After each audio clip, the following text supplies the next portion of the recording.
Matur suwun lho Pak Teguh. Engko batin kuwi ngepasne tutuke. Ndang ngepas itu. lah kula lho, masa Pak Teguh ki ngemut permen kok ora entek aku. Wis tak pirsani lho, urene untune banyak.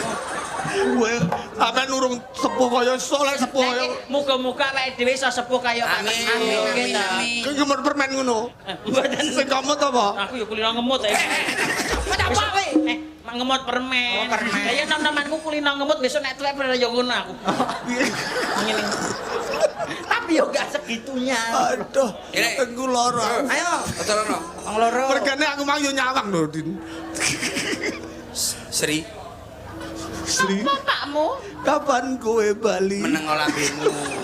Mpun to Pak niki nembe Kamu nyeloin gak sih rada mesra. kenang masa lalu ini Kayak prakteknya tembang. begitu. Suatu adegan romantis